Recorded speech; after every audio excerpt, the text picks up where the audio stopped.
Pues de podcast escucho un tema al día, que son 15 minutos, son píldoras cortitas de temas de actualidad política. Y otro que me gusta también es el de Entiende tu mente, especialmente en momentos pues, donde un tema relevante es la salud mental. Està l'Horno para Bollos, que explica la vivència de les dones lesbianes, i les moderadores de Soy una pringada i NSI, que són cultura LGTBI, cadascuna a la seva manera.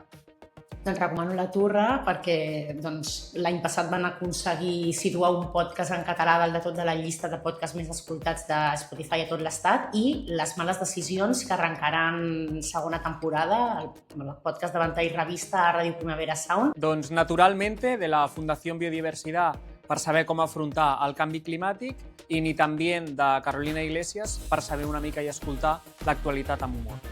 Primer, Total Orientació i Bartlett, converses i aprenentatges pel món professional i personal.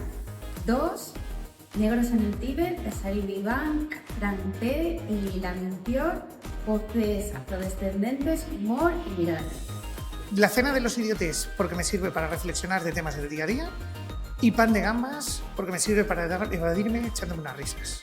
The Economist Podcast per enterar-me de la política internacional i el podcast de Sastre i Maldonado a la SER per veure com fa el ridícul a ultradreta.